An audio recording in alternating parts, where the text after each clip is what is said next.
Heads up, hockey fans, something a little different on today's edition of the Domino's Pizza Overtime podcast. Dave "The Hammer" Schultz is a two-time Stanley Cup champion, one of the most feared enforcers in the history of the game, and holds the NHL record for most penalty minutes in a single season. But now, years removed from his career, and much more importantly, Dave is a man with a story to tell. And today, he's going to tell us some incredible stories. Dave, welcome back to the show, my friend. Great to have you with us.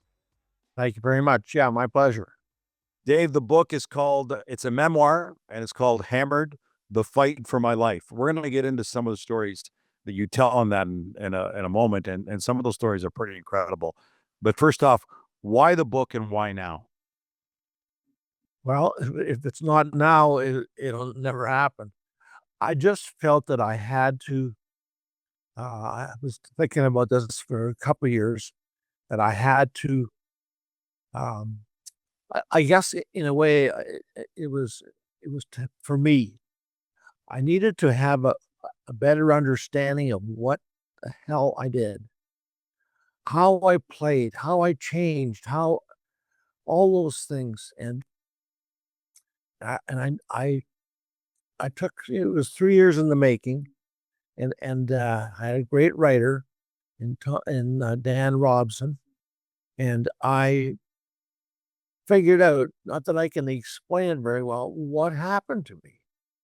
And, now that some people are reading this, like maybe my sister, it's almost a sad story. And it is sad, to be honest with you. I never made any money. It wasn't until after I was retired that I started, would drink more than usual.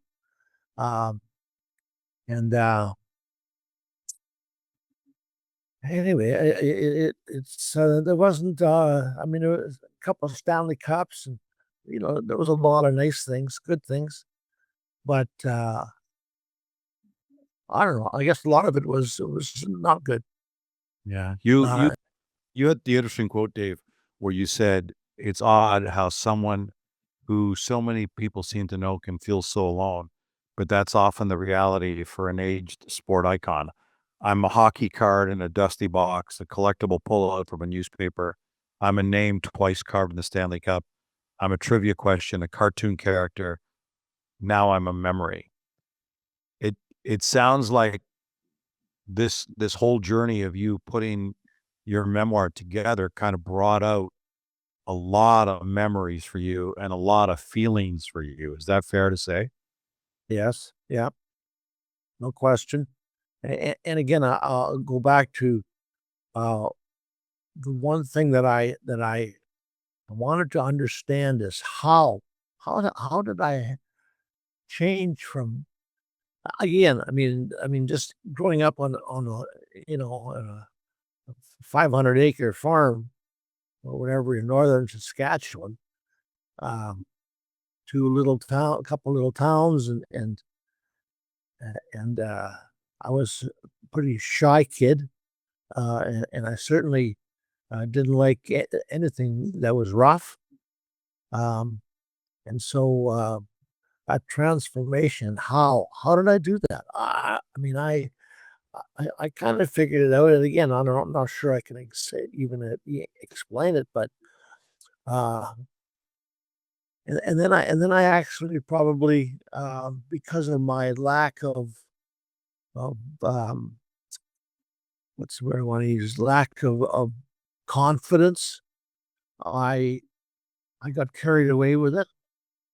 Um, I hate to say this, but probably wanted to enjoyed the notoriety, and I think back in how I was as a kid, and I totally afraid of fighting and any rough stuff, to almost maybe enjoying it.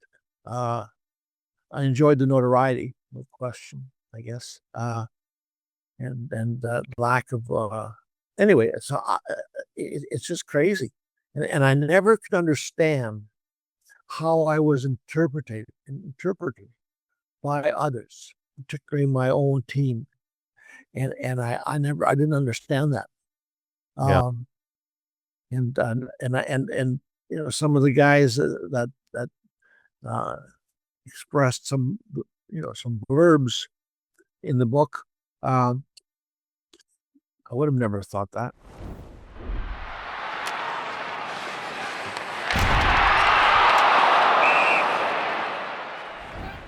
I remember in your playing days, I mean, you took the league by storm. You were a kid. You were joining the Philadelphia Flyers, an organization that had expanded in '67.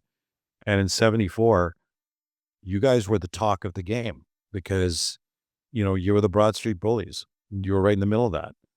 You guys, the Boston Bruins were heavily favored. You beat them. Then you beat the Sabres in the final. I remember Bobby Clark, after he won the '74 Cup, said, "Every inch of ice that we won, Hammer won for us first. No one paid a bigger price." Uh, you know, like the comments and that was evidenced by Bobby, the captain of the team, handing you the Stanley Cup when he won the cup. That just goes to show you how important it was. That elevated you. I mean, to your point, you were this small town guy from, a farm, and all of a sudden you're in the limelight, getting comments from an ultimate Hall of Famer saying that without you, the cup doesn't happen. To be in the middle of that, what did that feel like for you to go from obscurity to incredible notoriety very, very quickly, and everybody knew your name and everybody knew what you were all about at that point? I don't know. I mean, it's I just kind of rolled with it, went with it. Um, I mean, I knew that, well, what I was doing was good for my team, because a lot of teams try to intimidate us, and and particularly some of our best players. And I mean, I actually thought that I would be a really good player in the National Hockey League. I mean, in my last year of junior, again, playing 80 games, including playoffs, I scored 50 goals. And so I could play. I mean, I would never be a 50 goal scorer, but I could have probably collected 20 to 30 goals a season. I mean, that's I ask myself that. Could have I? Well, I never had the chance. Yeah. Okay, because I was too preoccupied. Um, the only time I scored 20 goals was when I scored in that '74 season. So I trying to figure it out and trying to I lost it. I mean, I lost my I guess my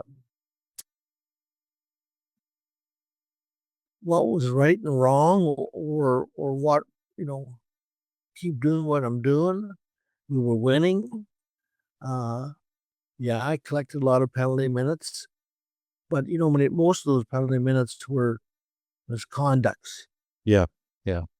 I mean, I'd like someone to tell me how many slashing penalties I received and how many high sticking. Not many. No, not compared to the misconducts. No, it's No. interesting is as I hear you talk, Schultz, and um, I remember one of the things you said. You and I have chatted before, where you said, "I didn't like fighting; I just wanted to win." And by fighting, you were winning, and you ended up winning the second cup the following year as well. You guys won back to back And why didn't I win a third cup? because they moved you. They I'm tra- glad you said moved me. They didn't trade me. they moved you to L.A. They just get for what?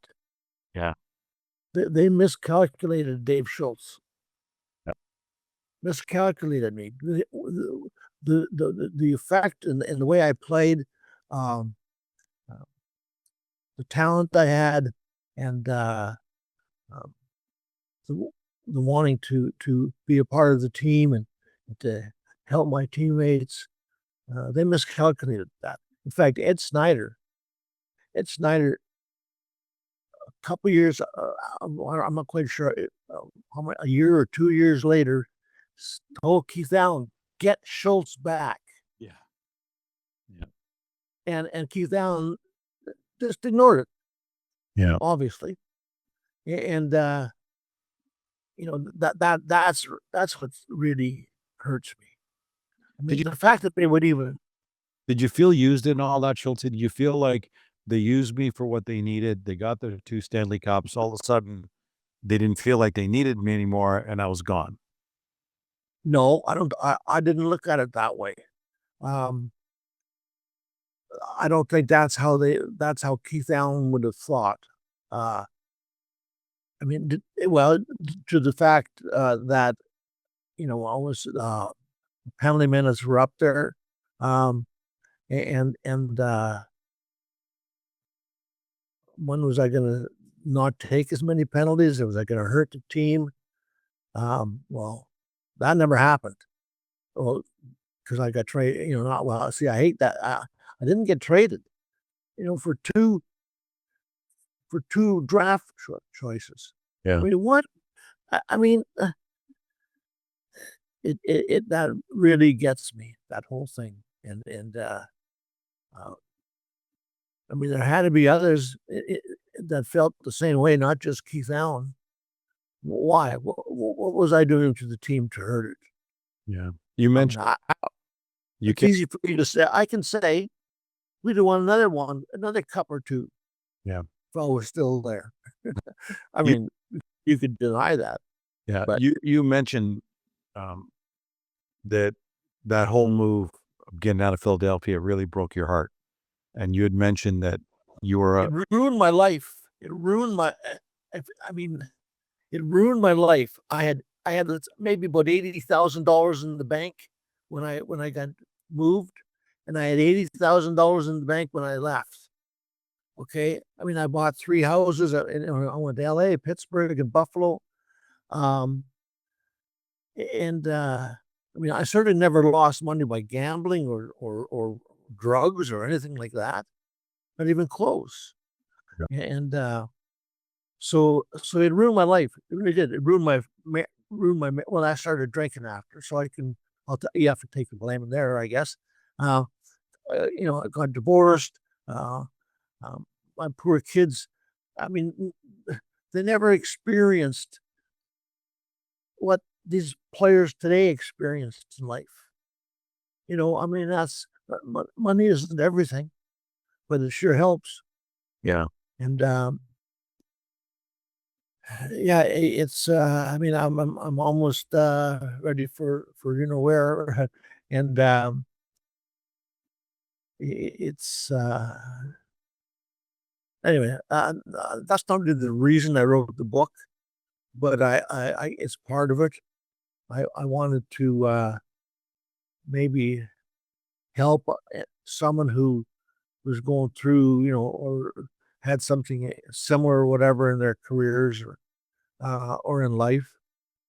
But it's been, I mean, people could say, well, how could you say that it was tough? It was not enjoyable, because it wasn't. Yeah. I mean, there were certain parts. I mean, even in the second cup, there was talk about them trading me. I don't know where that came from or why. I was taking too many penalties. Mr. Campbell thought I was too tough, too rough. Some players I was too rough. Scotty Bowman, I like to, what I like to do with him. He wouldn't feel good about it. I mean, he ruined my, he didn't ruin my career, but he put me out of the league. Yeah. He was a GM in Buffalo. Because the league he hated. Yeah. And the He league, didn't like me yeah. at all. I mean, seriously, one night, this is after my career's over, and we're up in the Toronto area, and we're going to play in a golf tournament the next day. And there was about 10 of us. We went out for a beer right near the hotel or whatever. And someone mentioned something about the game, and Serge Savard said, "Yeah, there's something wrong with the game. When Serge Savard has to fight Dave Schultz, there's something wrong with the game." And I he saw I was sitting right there, and when he said it, and it bothered me. I thought about it even the next day, and what I ascertained from that, Scotty Bowman told Serge Savard to go out and fight me, and I bloodied his face. Yeah. Well, not a little on his lip a little bit. You feel, Schultz, here's an important question I want to ask you. And I think this is really important from my perspective, from a hockey fan standpoint. Were you being told this is what you got to do? This is what we need to do? Or were you saying, when I do this, they like me, they use me, and we win? Were these decisions of what you were doing and how you were playing your own, or was somebody telling you this is what we need you to do if you want to be around? Basically my own. I could see that when the guys tried to intimidate some of my teammates, and we were tough. Yeah. Only because we were. Yeah. I made it that way. And I wasn't the only one. But so therefore, we won 2 Stanley Cups. I mean, was that a bad thing? No, maybe a few might say the way we won it. Yeah, well, how about when the Boston Bruins, when they won it, and they were tough? That was okay. So St. Louis Blues. Go ahead. Hammer, I'm trying to figure out, like I'm getting the Don't sense. try and figure Well, I'm just getting the sense that you're angry, rightfully so, because you're at the pinnacle of the game. You won 2 back-to-back Stanley Cups, and everybody agrees. Fred Shero agreed, said that without you it didn't happen. Bobby Clark said without you it didn't happen. So you brought them to the pinnacle, the first ever, the Flyers organization ever cups, and you guys won 2 of them. And then all of a sudden you were cast aside. So I get the sense that you're telling me you did it your way because that's what you wanted to do, and then they cast you off. I'm trying to understand if you're angry, disappointed. What would you say you're feeling the most out of this, on this side of it?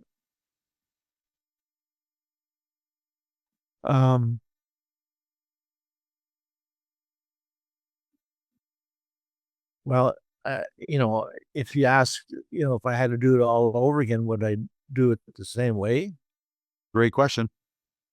I mean, I could see that I was having success for me and the team. We were winning hockey games. I mean, is it okay for Clarky to take a slash across the head? Is that okay? No, but No. Schultz, for you, I'm not talking about for the Flyers organization, and I'm not talking for the game. I'm saying for you, Dave Schultz, knowing what you know today, would you have done the same thing? What it did to your body?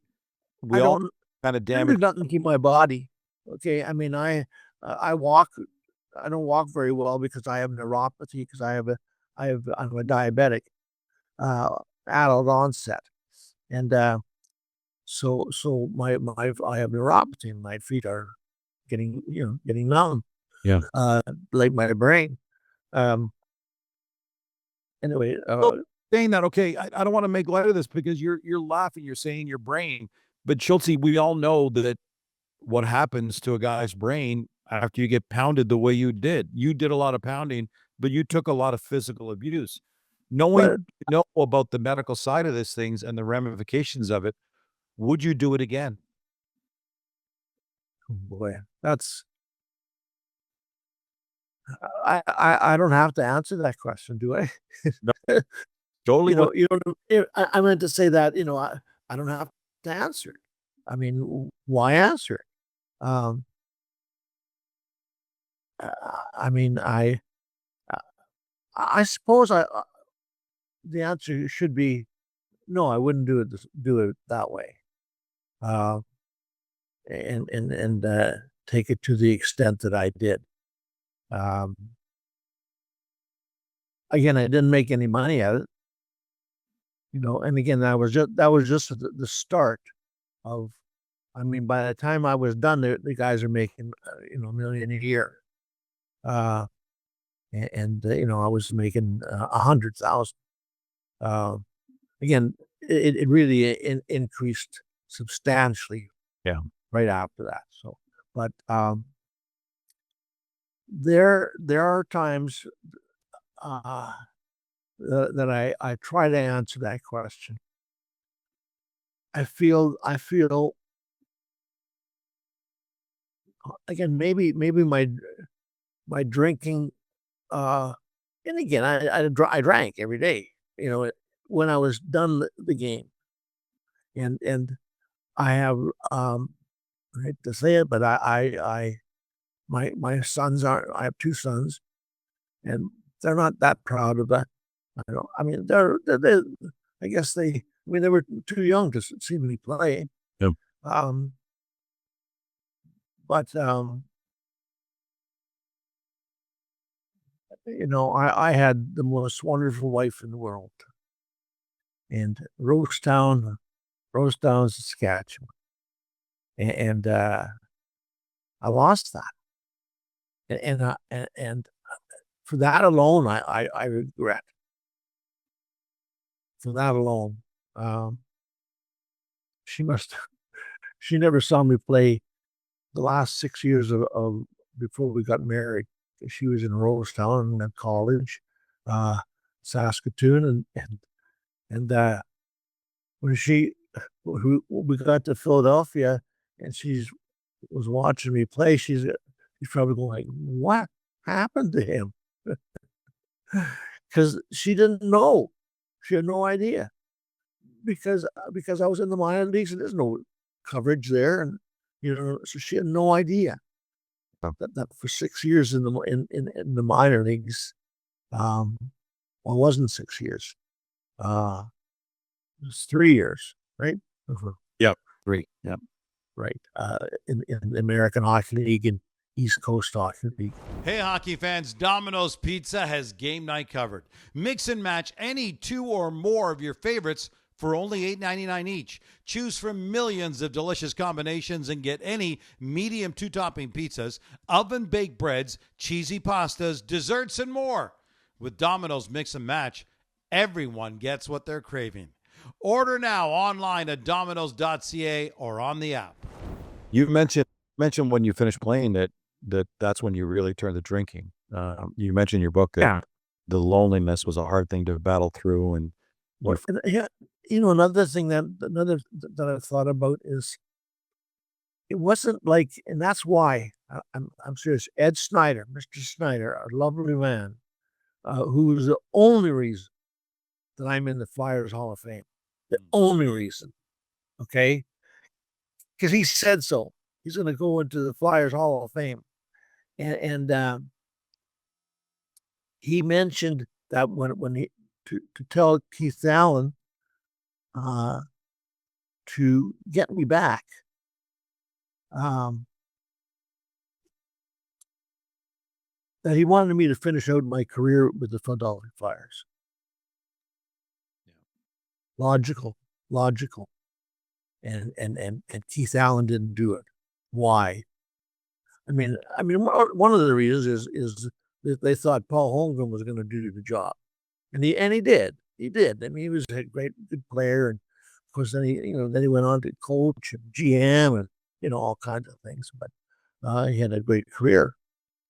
how did you feel though, Schultz? How did you feel about a guy who spent his entire career successfully protecting other people but you ultimately weren't being protected by those around you who you felt had your protection in their hands. They had an ability to step up for you, you know, moving you out of Philly to LA when you really needed to be in Philly.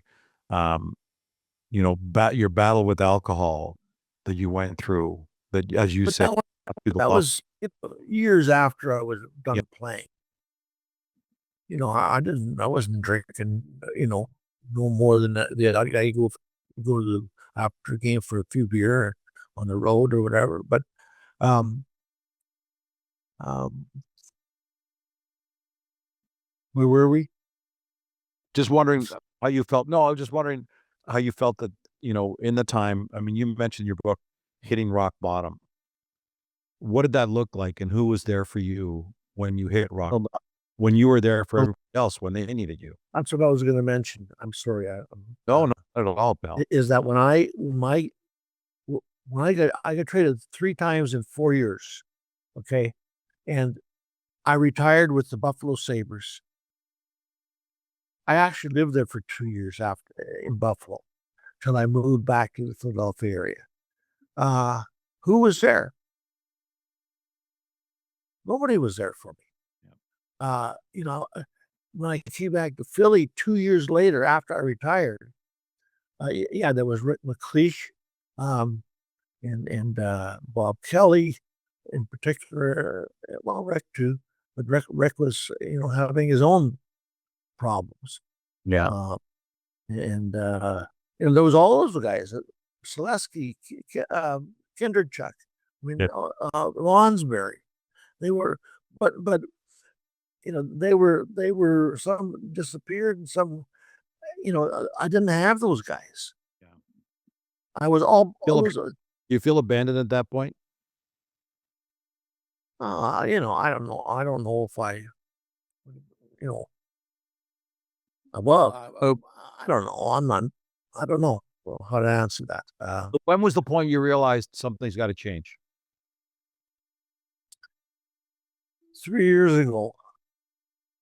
How did that? I mean, I brought some of this on. I mean, again, I lived down by the shore, uh, and I did work for. I ended up in Allentown, um, and I got into sales and um, but and then I moved down here and I shouldn't have done that, I guess, although it was logical at the time. And you know, I was an hour away from um, Kathy, my ex, and my 2 sons, and they, you know, they're we're not having trouble with them. No, I'm not having. They're having trouble with me, or they did, and so it was awful. And I start down here. There's down the shore here. There's lots of bars. Yeah. Lots of place. Yeah. Anyway, so I started drinking a lot. I did some of that even when I coached. I coached 4 teams in the minor leagues, East Coast and what other league? Whatever the other league. Anyway, and uh,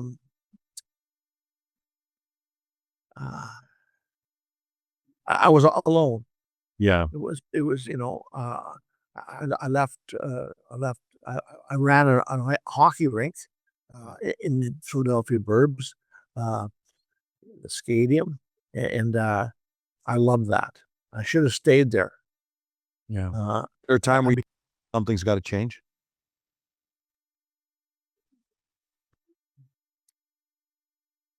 Well, it came upon me just like that. Really? Okay, I had a not a former teammate, but a former Philadelphia Flyer who, I don't know how I describe, but he threw out the rope and as I was drowning and this one day he said, "Are you ready?" I said, "What?" He said, "I'll pick you up in 3 days." And away I went. Wow. And it was the best thing I've ever done. Good for you. I haven't had a drink in 3 years. That's awesome, Schultz. Well, I went to my AA meetings, about 100 times in 100 days, just in that area. And you know what? Now what I do? Well, I don't have even think about it anymore. But I would say, well, okay, so maybe things aren't going so well, and I don't have any money, and my family is okay. But I stopped drinking, Good for you. and anyway, it's been it's that's the good part. Yeah. So at least I have that. Because we still have the league, and we still have some people in the league who still feel like they'd rather see the fighting back in the game. They'd rather see back the old days. And there are some general managers who don't like the direction we've taken at all in protecting players' heads and stuff. If you could sit down with somebody that you looked at and went, you mentioned you coached a bunch of years in the minors. If there were a kid sitting across the table for you and say, Mr. Schultz, I know how you played your career. I know you were successful. My coaches right now to get to the next level are telling me I've got to do this. And it's similar to what you were asked to be doing back in your day. What piece of advice would you give them? What would you say to them? Well, league has answered that for me. They took fighting basically out of the game. And again, see, I want to emphasize that I wasn't even close to it. I never had a fight. I think I had 2 fights in junior. Yeah. Okay. But then everything, I went to the East Coast Hockey League. Eastern Hockey League in Salem, Roanoke, Virginia. And I got in a fight my first game. That back in those days, it was pretty tough league. Yeah. A lot of guys were, if they weren't fighting, they weren't playing. Yeah. But I scored 31 goals my first year. 70 points. I wasn't a fighter, not even close. Yeah. But I quickly changed. And was I thinking? I guess believe it or not, I realized, hey, if I drop my gloves, I can make something happen. I had to have thought that. Yeah. Well, the fans told me I they like that. Okay, so my teammates told me they like that. And so why wouldn't I do that? Yeah. And instead, I was saying, I could have scored goals. I would have never been a big 40 goal scorer, but I could have scored consistently 20, 25. Yeah. That's pretty good. Question that it's a tough question, and you don't have to answer it if you don't want to, but I think it's an important question. And I think you do want to answer it because it's a big part of your book that you put out there. So here's what I'm going to say. No. You grew up in small town Saskatchewan on a farm. You had a personality that it was pretty introverted. You got thrust into the limelight in the NHL after junior hockey, where you proved you could score. You suddenly realized, I've got to take on this whole other persona to have success. You did it. As you did it, your own words, you tell us that you felt really, really lonely. And then when that was taken away from you, the loneliness just got worse. And then all of a sudden you turned to alcohol and you went through that battle. And now you're 3 years sober, which we could not be happier about. The financial side of it apart, the physical aspects of it apart. You mentioned you're battling neuropathy right now. You're walking because of a health set, diabetes. Where are you from a mental health standpoint right now?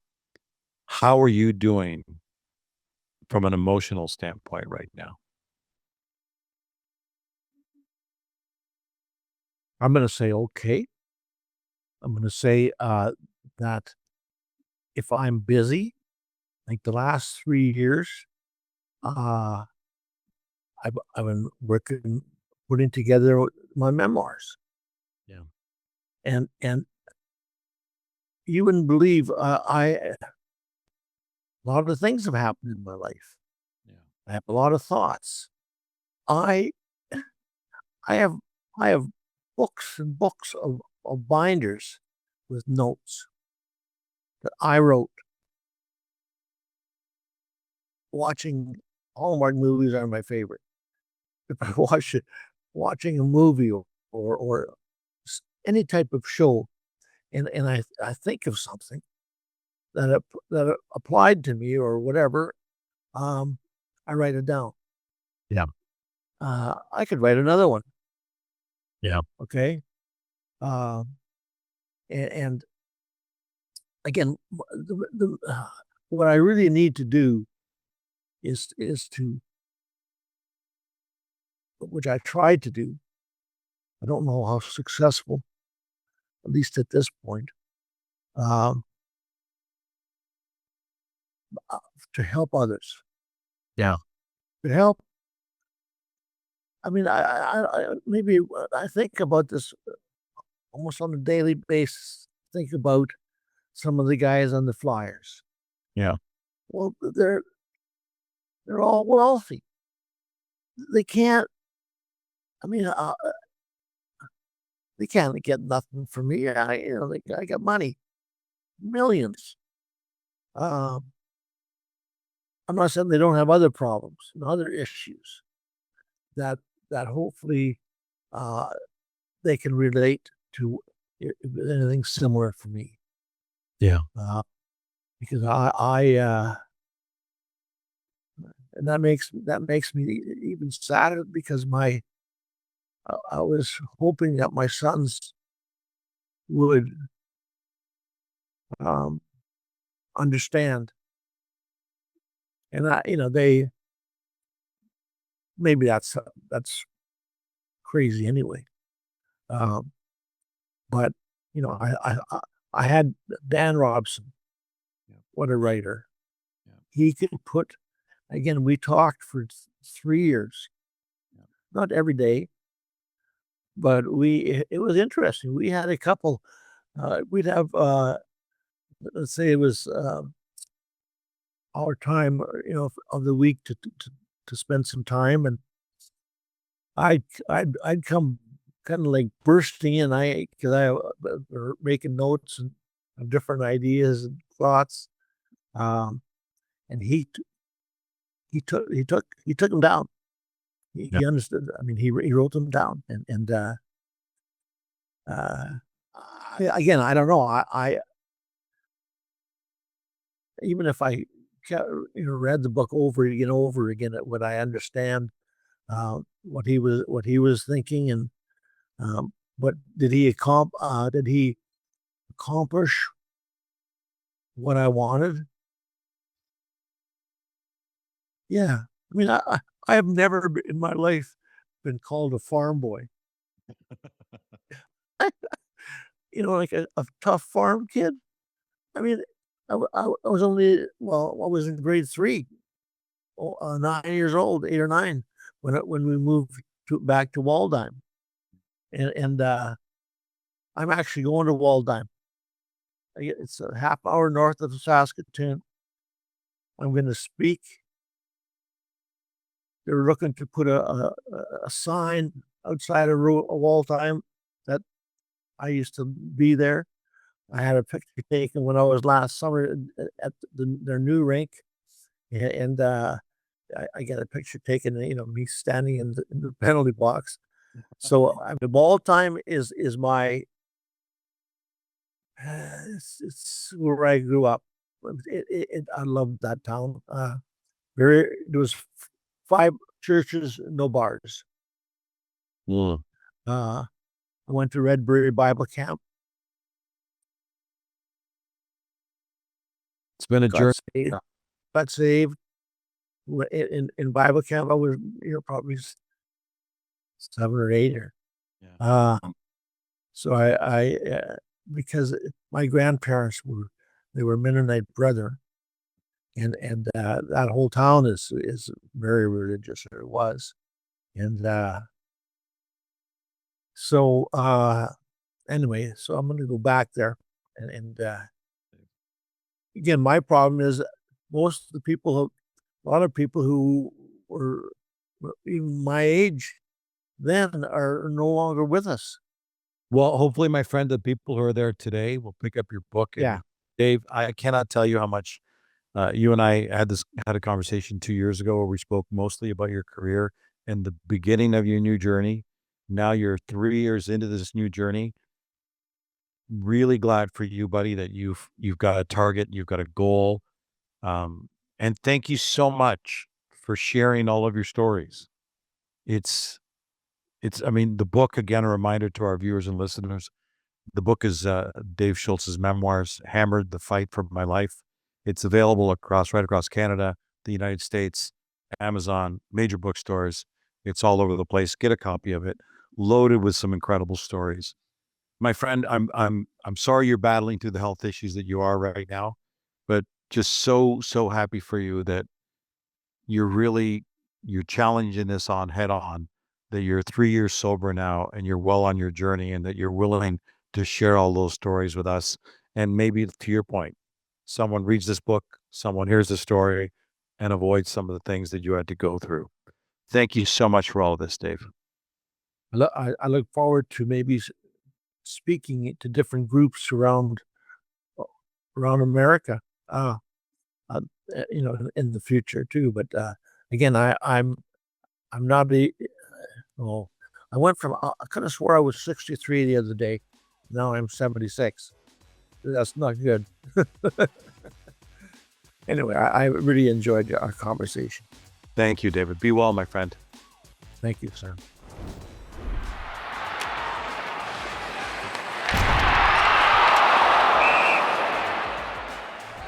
Our guest has been two-time Stanley Cup champion, true gentleman, Dave Schultz, sharing his story. Again, the book is Dave Schultz's memoir, Hammered: The Fight for My Life.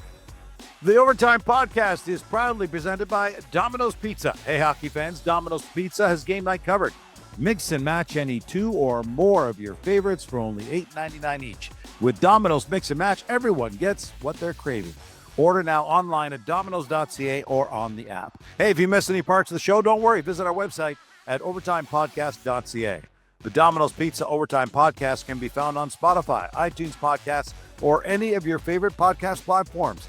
And subscribe to us on YouTube so you'll know when we've got another NHL legend on the show. You can see us at O-Time Podcast. Until next time, I'm Gino Retta saying so long, hockey fans, and thanks for joining us on the Domino's Pizza Overtime Podcast.